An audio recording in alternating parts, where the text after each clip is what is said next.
Ini talkshow, bukan podcast.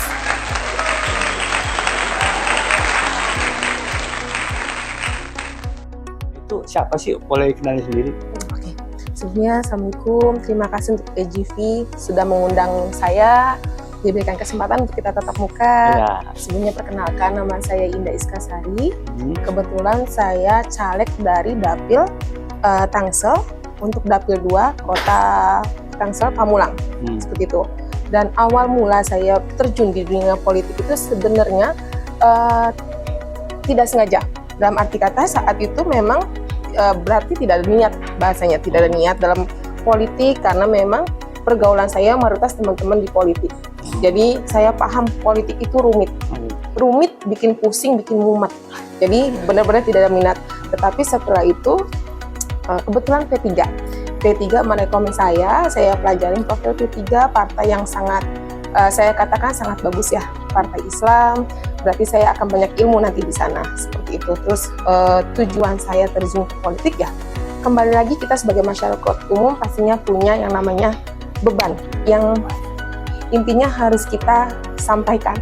Tapi saat ini kalau lu siapa tidak bisa berbuat apa-apa, tapi kalau lu siapa bisa berbuat apa-apa. Maka dari itu mumpung ada kesempatan, saya ambil kesempatan ini. Insya Allah saya diberikan kepercayaan, insya Allah Tuhan menakdirkan yang memang saya harus bertanggung jawab, diberikan amanah. Saya akan menjalankan dan saya akan beban-beban ini akan saya tumpahkan semuanya, karena saya sebagai masyarakat umum pasti bebannya sama seperti masyarakat lainnya, khususnya Kota Tangsel. Oke, tentunya kan ada tokoh yang membuat Mbak Indah sendiri untuk maju, karena kan kemarin bilangnya iseng-iseng atau enggak niat atau seperti apa, akhirnya kan dengan contoh seseorang ini Mbak Indah mau. Sosoknya siapa sih, boleh tahu? Kebetulan waktu saya memilih kenapa harus pakai alma mater warna hijau berlambang Ka'bah, tokoh atau mentor yang saya lihat saat itu jujur sekali adalah namanya Bapak Haji Ruli, atau itu nama panggilan, atau Bapak Muhammad Fauzan. Kebetulan dia caleg DPR RI untuk P3 sendiri. Beliau itu yang membuat saya termotivasi. Beliau itu yang memberikan saya ilmu yang walaupun kita baru berjalan beberapa bulan, ilmunya menurut saya cukup logis ya. Oh iya ya, simple. Politik itu tidak serumit yang saya lihat dari teman-teman. Politik itu happy loh, gitu. Jadi yuk, mumpung ada kesempatan, kamu punya beban, terjun. Jangan takut, karena politik itu happy. Kalau kamu buat happy. Kalau kamu buat mumet, ya mumet, gitu kurang lebih. Artinya itu memberi motivasi. Betul. Kalau Mbak Indah sendiri, namanya dulu kan bilang politik itu kan keras, politik itu kan curang.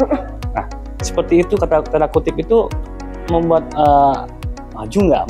Pernah nggak sempat ada sedikit gue maju apa jangan nih? Karena kan orang tanda kutip itu politik itu kan kejam, politik itu curang. Betul. Nah, takut nggak awal mau mula, gue masuk gue jangan ya?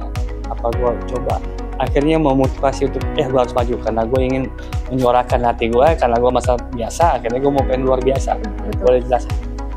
Saya mengenal dunia politik itu dari 2010-2011. Ya, dari senior ya, dari kita punya senior, teman-teman senior.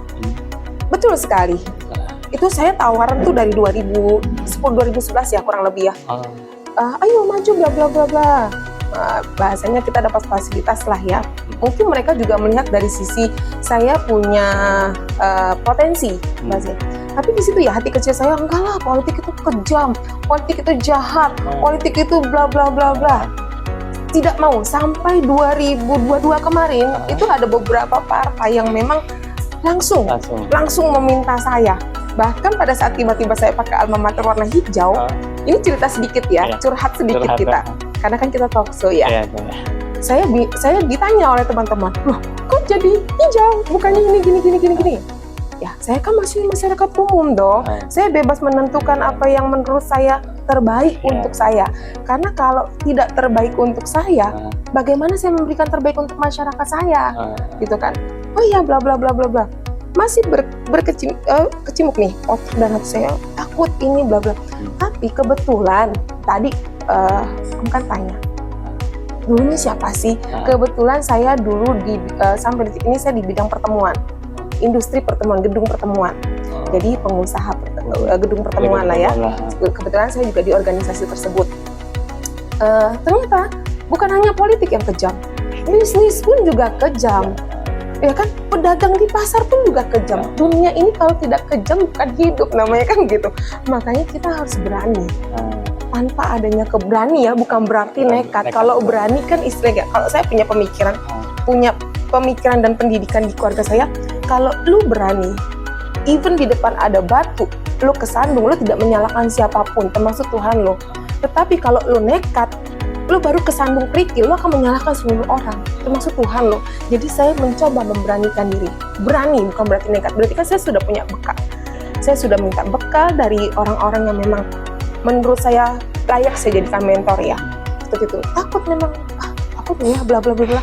Ketemulah dengan lambang Ka'bah.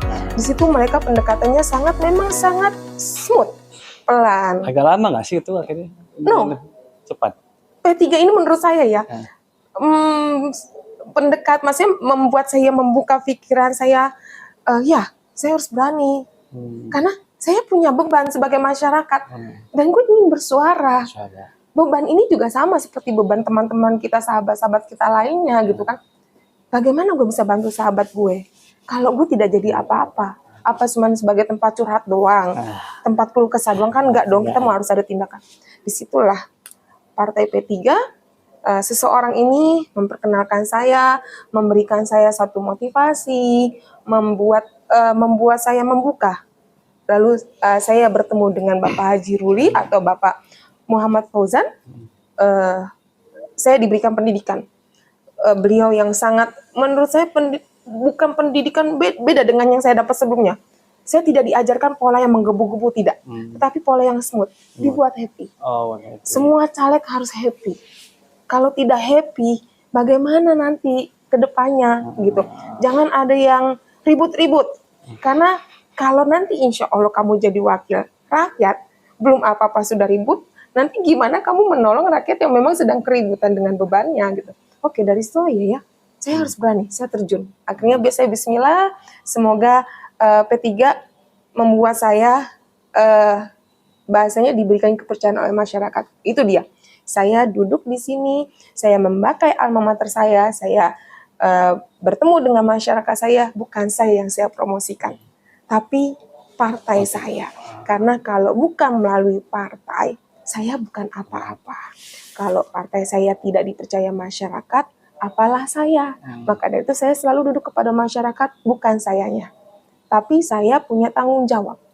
Saya membawa visi misi terbaik dari partai untuk masyarakat. Kurang lebih. Oke. Pak Indah kan bilang tadi bukannya di tempat curcol nih buat teman masyarakat atau teman-teman. Nah, apa sih yang akan di action buat Mbak Indah sendiri untuk melakukan yang gue bisa menerima semua curcol teman-teman atau masyarakat. Bentuknya apa sih, boleh tahu? Katakan dengar-dengar Mbak Indah itu lagi concern ke pendidikan sama UMKM. Nah, boleh dijelasin? Boleh. Kenapa saya memilih, sebenarnya saya konsennya di 3, pendidikan, UMKM, serta kriminal. Tapi kita terfokus kepada 2 poin ini dulu. Kenapa pendidikan? Pertama, pendidikan itu sangat dibutuhkan. Sehebat apapun kamu tanpa pendidikan, itu ya menurut saya seperti kamu makan sayur asem tanpa asemnya, kan gitu ya kan. Lalu UMKM. Kenapa saya ke UMKM? Pertama, saya dulu di dunia bisnis pertemuan, gedung pertemuan yang di dalamnya itu banyak peran, bukan hanya gedungnya saja. Ada pengusaha dekor, ada bunganya, ada catering, terus ada entertainmentnya. Catering itu kan merangkap nanti langsung sampai ke titik petani. Itu. Makanya saya ingin melihat kayaknya Tangsel ini perlu dikembangkan. Perlu dikembangkan untuk UMKM seperti itunya ya. Lalu kita fokus tadi kepada pendidikan. Pendidikan saat ini mungkin Om tahu ya, sedang marak-maraknya sekolah negeri kita, yaitu UUD. Ujung-ujungnya duit, ujung-ujungnya duit. Dari SD, SMP, SMA. ujung-ujungnya duit. Padahal sudah jelas sekolah negeri itu sudah dibantu oleh pemerintah. Tetapi banyak oknum yang beralasan yang menggunakan bahwa bantuan itu tidak cukup, tapi dibebankan ke orang tua. Beban. Nah, saya tidak mau pendidikan itu menjadi beban yang seharusnya menjadi cita-cita yang tinggi untuk anak-anak. Pastikan kita ya, sekolah dari TK, SD lah ya. Punya cita-cita ingin SMP, dari SMP ingin SMA, kalau bisa sampai kuliah, karena dia punya cita-cita tertinggi dia apa. Tapi kalau dari dasarnya saja sudah dibuat mumet dengan biaya, kasihan. Anak itu kan tidak bisa mengikuti dirinya dulu, tapi kan orang tua. Tapi kalau orang tua, udahlah nggak usah sekolah. Biaya banyak. Biaya banyak. Anak kita yang punya cita-cita, tapi gue pengen sekolah loh. Gue pengen jadi misalnya jadi astronot. Kan nggak mungkin ya Om. Kita pengen jadi astronot, tinggal duduk diam di rumah, besok jadi astronot. Kan nihil gitu ya. Kita ingin jadi seseorang yang besar, hanya duduk di rumah itu nihil. Dimulai dari pendidikan itu perlu. Karena pendidikan kita saat ini, menurut saya, agak tercoreng saat ini, gitu ya, agak tercoreng. Jadi fokus saya ke situ. Oke, pendidikan itu sangat global, pasti banyak juga kejadian namanya di sekolah juga kan ada juga pembulian juga ada biasanya. Betul. Terus ada juga yang namanya mereka itu di sekolah itu sering melakukan tawuran. Itu kan mesti sering terjadi tuh walaupun itu sekolah-sekolah yang namanya besar loh, favorit, tapi masih ada juga keributan. Nah, apakah akan konsisten itu juga atau seperti apa? Pasti kalau kita bicara namanya pendidikan, kita tidak hanya melihat dari bahasanya uang, tapi pendidikan itu kan banyak. Jadi pembulian di sekolah, apalagi saya sebelum berangkat ke sini tadi sebelum kita ketemu, saya dapat link dari seorang teman ibu-ibu. Itu pembulian yang sampai anaknya bunuh diri. Meninggal. Karena sampai meninggal. Karena frustasi dibully gitu. Entah, saya memang saat itu saya tidak baca.